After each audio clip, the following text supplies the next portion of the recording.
Egun guztiori. Nik egingo dudana da gure ponenteen aurkezpena egin. Guk 3 ponente aukeratu genituen goizeko jornada hauetarako, eta lehenengokoa da Arantza Campos. Aurkezpena erderaz egingo dut, eta horrela ja online daudenak ere danak ulertuko dute eta bizkorrago egiteko. Arantza Campos es profesora titular de Teoría del Derecho de la UPV. Codirige el máster en Igualdad y Mujeres y Hombres de la UPV desde su primera edición en el 2001. Es militante de Plasandreok. Forma parte de la Junta Directiva de la Red Feminista de Derecho Constitucional y también forma parte de la Real Academia Internacional de Estudios de Prostitución y Pornografía. Su última publicación es uno de los temas del Manual de Derecho Constitucional Español con perspectiva de género. Y la charla sobre hoy gira en torno al eufeminismo ante la trata de mujeres. Arantza, hitza zurea da. Mila esker, aurkezpenagatik eta ongi etorriak. Bueno, lo primero que quiero hacer es agradecer a Anderea que va a haber organizado esta sesión de hoy, esta jornada de hoy, porque es muy necesaria. Y bueno, sé que con otras organizaciones, pero directamente como ellas son las que me contactaron y me invitaron, pues les quiero agradecer expresamente, por supuesto también a Médicos Mundi, al Ayuntamiento y a todas las personas que hayan colaborado en la organización de esta jornada. Bien. Yo me propusieron, se me hace un poco raro hablar antes que Rosa Cobo, porque ella plantearía todo bien toda la cuestión y entonces ya me podría dedicar solamente a la cuestión, bueno, pues las posibilidades jurídicas que hay respecto a esta cuestión. Entonces tengo que avanzar o decir cómo me he planteado esta intervención, ¿no?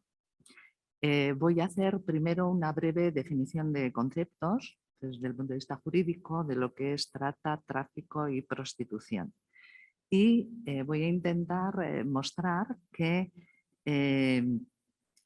dentro del feminismo hay distintas posiciones, unas más mayoritarias, otras más minoritarias, es contingente en relación al tiempo, a los momentos, a los grupos.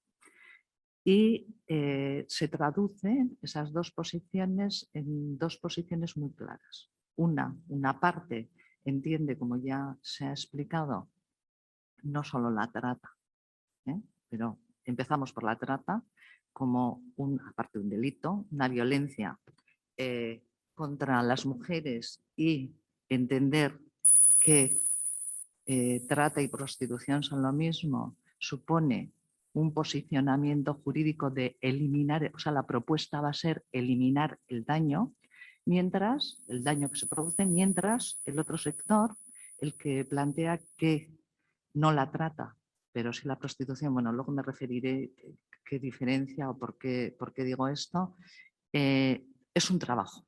La prostitución es un trabajo como otro cualquiera y lo que aspira es a reducir el daño, no a que desaparezca el daño, sino a reducirlo. Luego hablaré del marco normativo que hay sobre la trata de mujeres y niñas con fines de explotación sexual. Con lo dicho hasta ahora, evidentemente mi posición es abolicionista, es decir, en este sentido lo que significa es que trata y prostitución, sin ser exactamente la misma cosa y desde luego no jurídicamente porque están tipificados de manera diferente y regulados de manera diferente, pero también hablaré un poco de lo que es el derecho y por qué el que estén de una manera determinada es relativamente importante o relativamente significativo. Me referiré, como no hay mucho tiempo, he hecho una selección, entonces como la idea más importante que quiero transmitir es que trata y prostitución son la misma cosa, responden... Rosa os dirán, yo no voy a decir los argumentos, los por qué. Yo sencillamente ya me pongo en un lugar y voy a decir por qué en ese lugar y por qué jurídicamente tiene sentido ese lugar. Entonces he elegido la Convención de la ONU de 1949 porque no es el primer documento donde se identifica trata y prostitución, pero es muy revelador y sienta las bases jurídicas, además que el Estado español lo ha firmado, por lo tanto es norma válida en estos momentos, es vigente. Otra cosa es todo lo que pasa en el derecho y entonces plantea los fundamentos para la posibilidad de una regulación, de que se plantee, que se haga una propuesta de una ley abolicionista en relación a la prostitución. Por supuesto, el elemento jurídico más cercano sería el protocolo de Palermo en el 2000, que recoge buena parte, hay diferencias, no voy a poder matizar todas las cuestiones, ¿no? Y haré alguna pequeña referencia al marco normativo en el Estado español y al necesario enfoque de derechos humanos y de género, porque la Convención del 49 tiene un clarísimo enfoque de derechos humanos, pero no tiene el de género, porque también todos los las normas y todos los documentos jurídicos que existen en nuestra cultura tienen que ver con los momentos históricos, con las estrategias, con las relaciones de fuerzas, con cómo está la realidad y a qué te enfrentas. Haré también una pequeña referencia al segundo plan integral de trata y intentaré muy reducidamente decir los pros y los contras de lo que son las dos propuestas, la abolicionista y la regulacionista. ¿No? Las distintas legislaciones que hay, ¿esto por qué no va? ¿Por algo? Bienvenida, tecnología.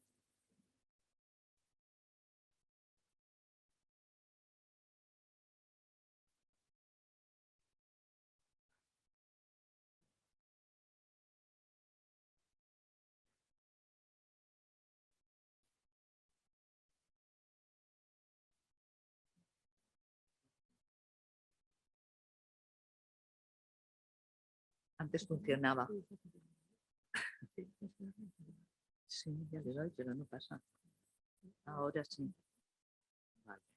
En fin, bien. Lo primero que hay que decir clarísimamente, y claro, me voy a referir al debate dentro del feminismo, ¿no? Por eso son las posiciones de los feministas. O sea, hay más posiciones en otras conceptualizaciones, en otras visiones del mundo. Yo lo voy a hacer desde el feminismo. Lo primero que hay que decir clarísimamente es que absolutamente todas las corrientes feministas están en contra de la trata de mujeres y niñas con fines de explotación sexual. O sea, sobre esto hay unanimidad. Todo el feminismo diferencia entre tráfico y trata. Tráfico es otro de los conceptos que se suele confundir porque tiene que ver también con normativas o con regulaciones migratorias. Claro, aquí hay muchos ejes que se entrelazan, ¿no? Y existe clarísimamente, hay diferencias entre jurídicamente lo que significa el tráfico y la trata. ¿Cuál es el problema? ¿Cuándo empieza el problema?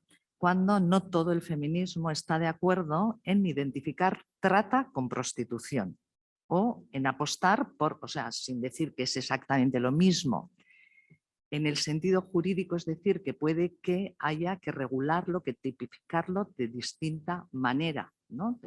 La gravedad del delito, las consecuencias, la manera de enfrentarse a él, puede ser que haya que introducir diferencias, pero nunca en el caso de que prostitución se ha identificado con trabajo, o sea, no hasta ahí, en la diferencia entre trata y prostitución.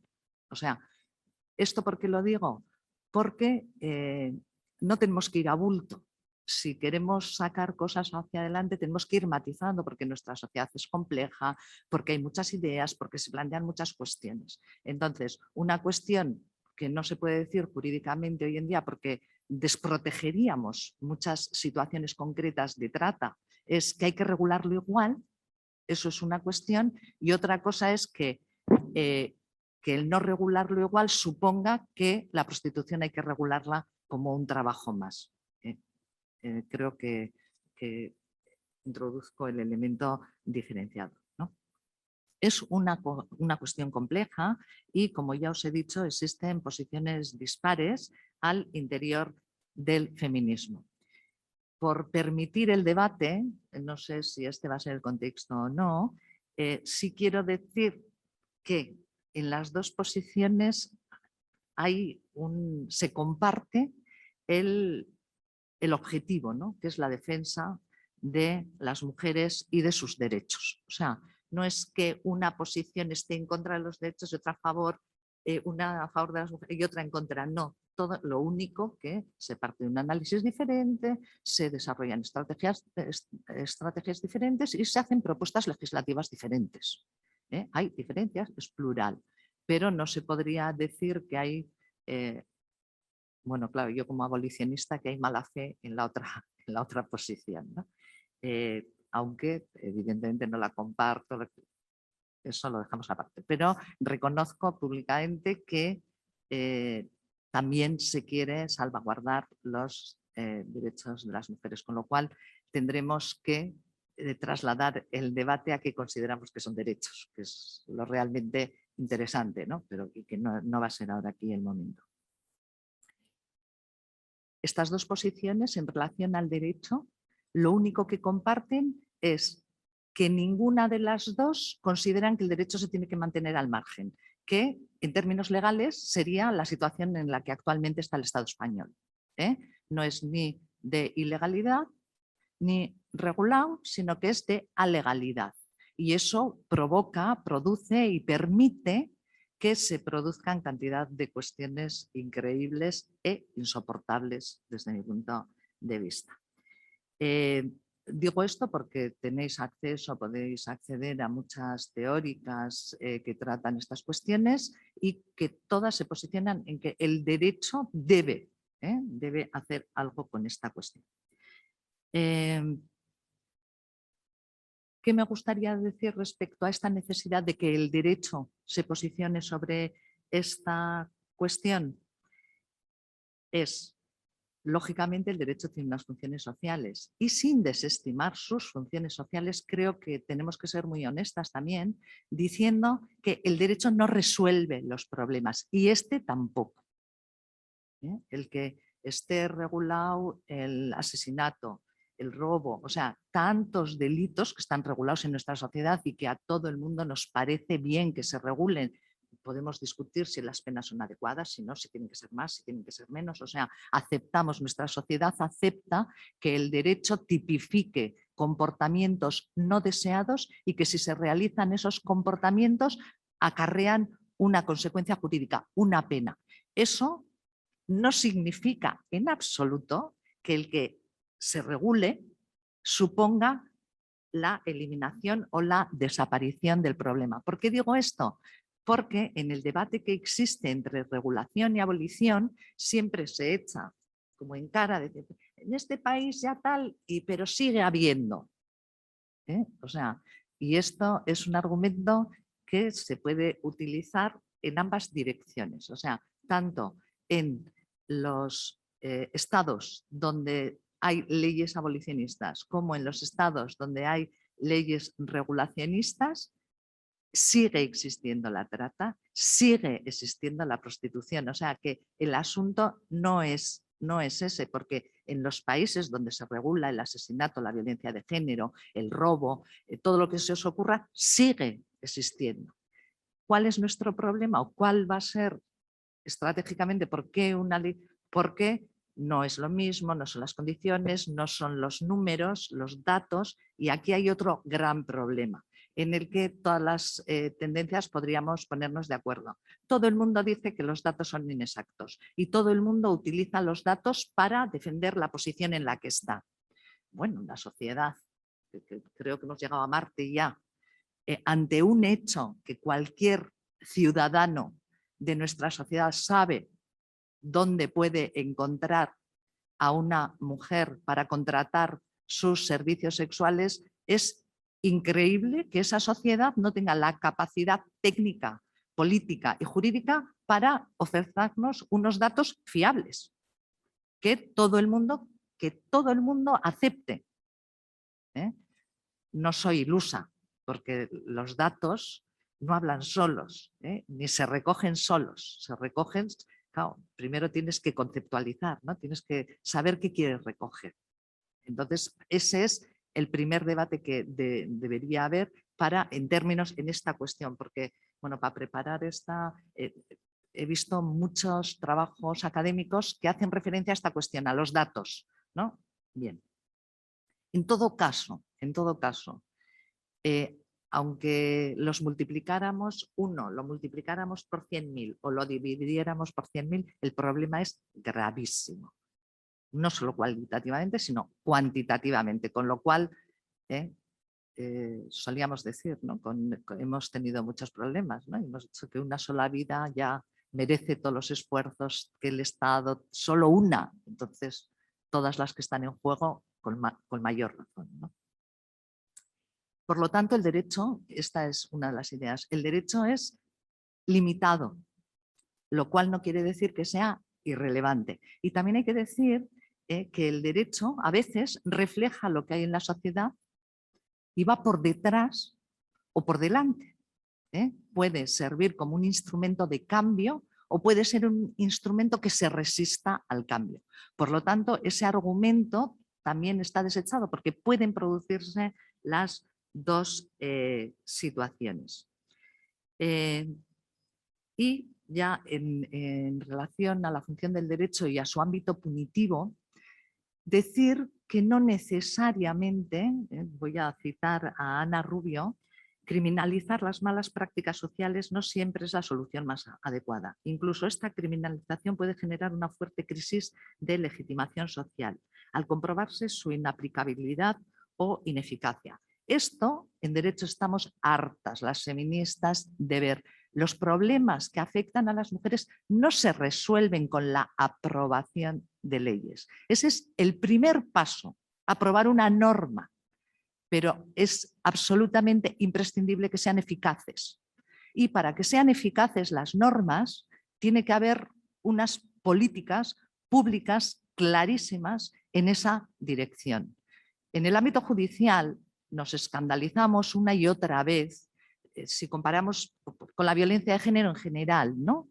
Los números que conocemos desde otros y los números de sentencias. Con la trata ni os cuento. O sea, ni os cuento cuando el Estado tiene recursos más que suficientes para identificar, lo cual, como muy bien nos explicará Rosa, quiere decir que el problema no está ahí. No está en que haya una norma y que está en que se aplique la norma y que la norma se aplique eficazmente. Y eso requiere movilizar, bueno, por supuesto, lo que la sociedad piensa sobre esa cuestión, pero también preguntar qué estamos dispuestas a pagar para conseguir aquello que queremos, también en términos económicos. Porque con la trata, con la prostitución, las alternativas, no solamente es el ámbito penal, criminalizar, sino que es el ámbito administrativo, el de los servicios. O sea, hay que proponer viviendas, ingresos mínimos, resolver educación, sanidad, todo eso que últimamente ya todo parece que son como que estuviéramos locas y que habláramos de unas utopías, pero la utopía debe guiar nuestros pasos, porque si no, pues estamos perdidas. La cuestión del derecho penal, que se tipifique la prostitución como un delito, pero que no se tipifique como en los modelos prohibicionistas a todas las partes, ¿no? Sino solamente a quienes explotan, proxenetas, y a quienes compran, hacen uso del cuerpo de las mujeres, que son los prostituyentes o prostituidores o como puteros, como les queráis denominar. Por lo tanto, mi posición es abolicionista y voy a saltarme, que ya veo que no.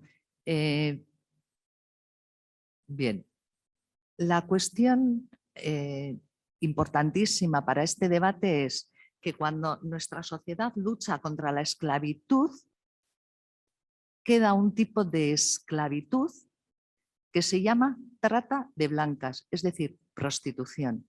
Y que mientras el objeto, que son sujetos de la trata, han sido mujeres blancas por cuestiones en las que no vamos a entrar, sí que ha habido una percepción de la sociedad negativa hacia esa cuestión, en el sentido de que había que o prohibir o regular o lo que sea. Ha empezado a aparecer o coincide que aparece la posibilidad de que la prostitución sea un trabajo, una alternativa, cuando en ese mercado entran mujeres no blancas.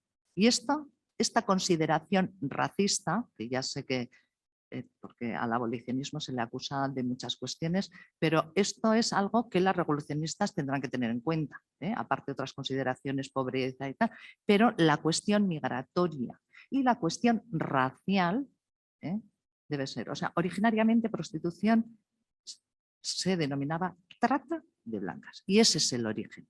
Ese es el origen y por eso nos permite al feminismo abolicionista decir que trata y prostitución son lo mismo, con estos matices que he dicho y que deban ser regulados de manera diferente, etc. No voy a entrar en esas cuestiones, pero esto es una cuestión muy importante. ¿Y por qué es muy importante? Voy a introducir aquí ese elemento. O sea, no podemos bajo ningún concepto aceptar que la prostitución es un trabajo. Porque si lo es, como otro cualquiera y no pasa nada, tendremos que crear facultades de prostitución, tendremos que aceptar que cuando vayamos al paro nos reclamen para ser prostituidas y no nos podamos negar porque la alternativa será no percibir la prestación por paro, cosa que ya está sucediendo en algunos de los países que se ha regulado la prostitución como trabajo.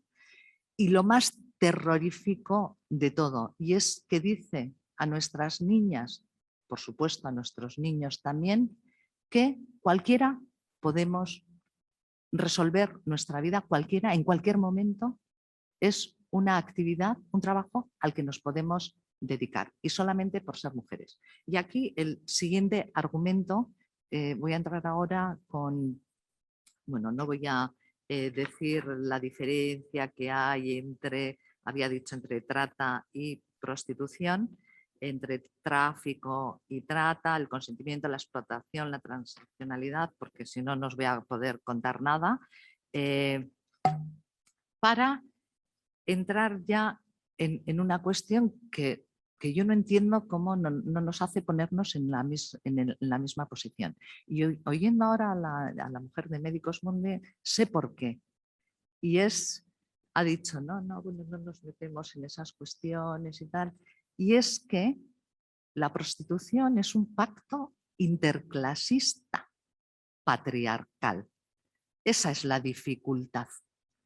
Algo que se nos dice, ¿no? Porque el patriarcado, eso ya está pasado de moda, tal, ¿no? Bueno, no se sabe, tal. No, está clarísimo. O sea, nos podemos encontrar posiciones abolicionistas y regulacionistas en todas las posiciones políticas, en todas las clases. Es decir, es un pacto, es el gran pacto patriarcal. El gran pacto, el poder acceder al cuerpo de las mujeres a cambio de dinero. Bien. Por lo tanto, aquí es cuando aparece toda la cuestión migratoria, es cuando aparece, pero hay prostitución libre y prostitución forzada. Desde ningún punto de vista podemos aceptar esta cuestión.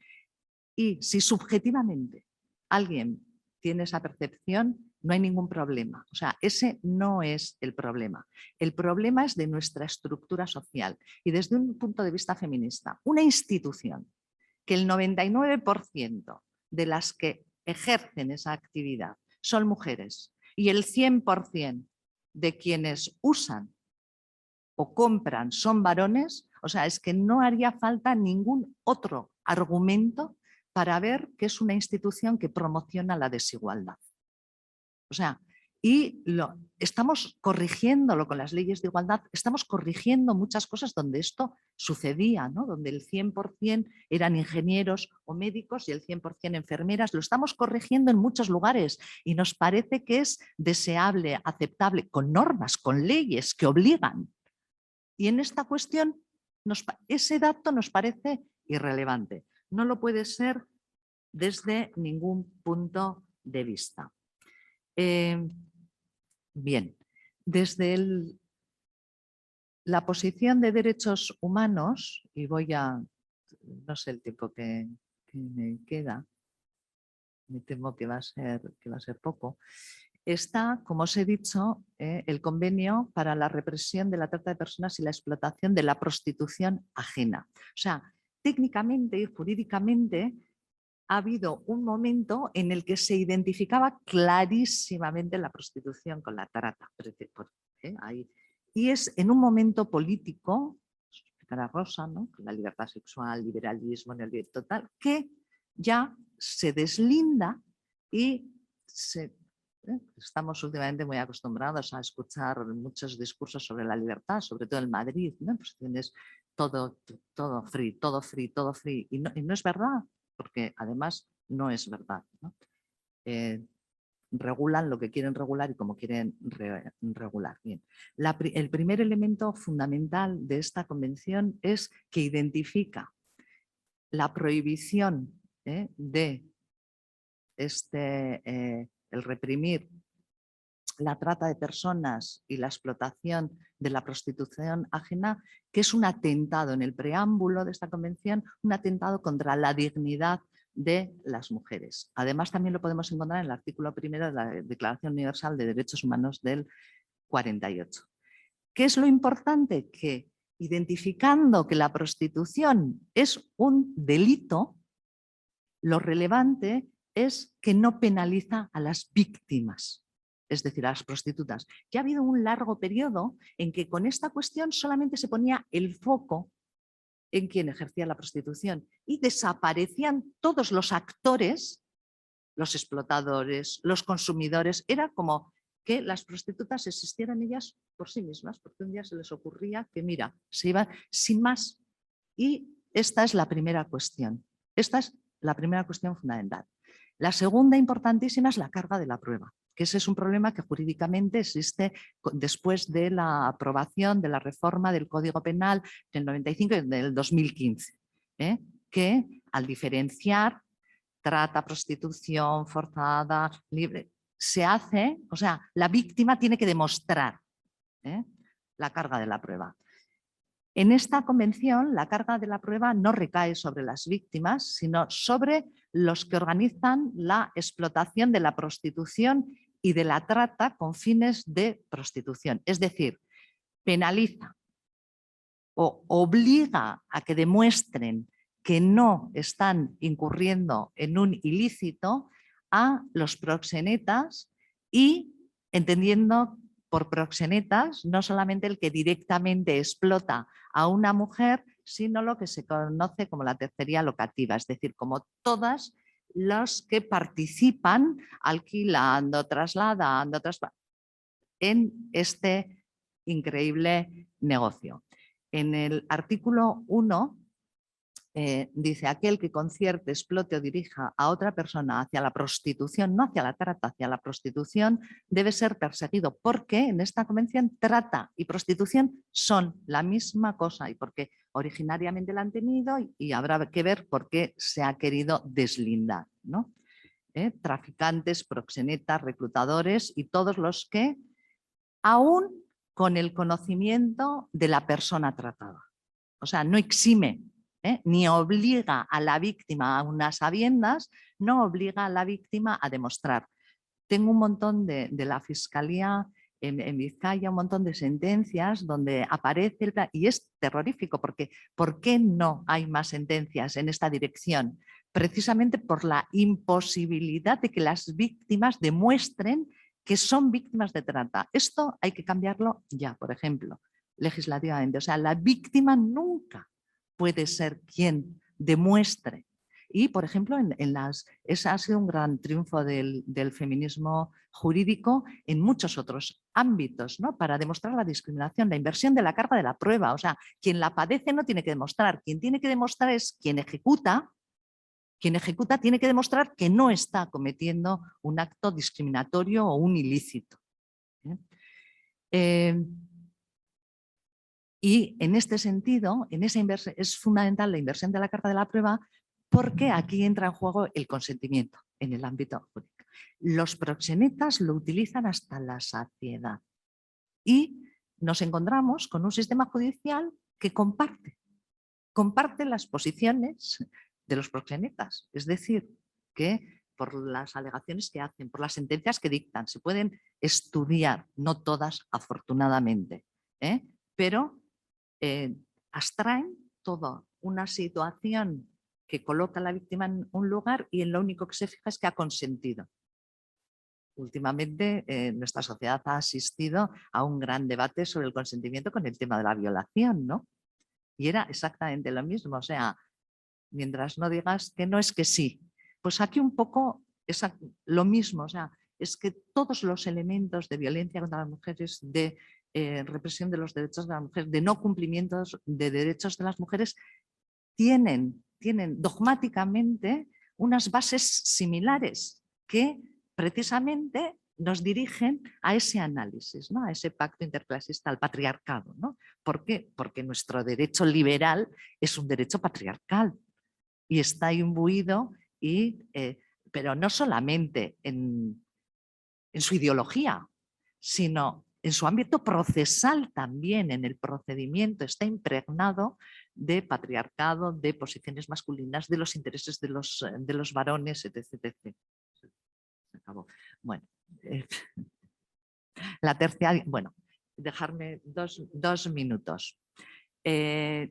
Necesitamos una ley abolicionista al estilo de la ley sueca, que no quiere decir que sea la panacea ni que, como con tantas cosas, bueno, cuando tengamos una ley así ya se acabó el problema. No, no es el principio. Cuando conseguimos la ley de violencia de género empezó nuestro siguiente calvario. O sea, la existencia de una norma no resuelve un problema, sienta las bases jurídicas para poder actuar sobre ciertas cuestiones.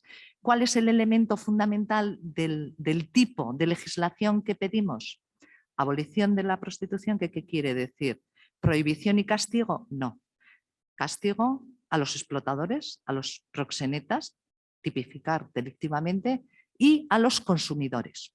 Habrá que ver y negociar en qué términos, si en el ámbito penal, en el ámbito administrativo, o sea, eso son debates abiertos. Y, por supuesto, dejar exenta a la víctima de ningún tipo de represalia jurídica bajo ningún concepto. Pero esto sería el ámbito penal, pero no es suficiente y ya lo sabemos, no es suficiente. Necesitamos también, en esa ley tienen que regularse otros ámbitos del derecho que posibiliten a todas las mujeres. Ahora podría decir una cosa que sonaría fatal y muy antiliberal, a las que quieran y a las que no, que posibilite a todas las mujeres una vivienda digna, un salario digno para sobrevivir y en esa línea que por el hecho de ser mujer puedas vivir en esta sociedad tu sexualidad con dignidad, nada más.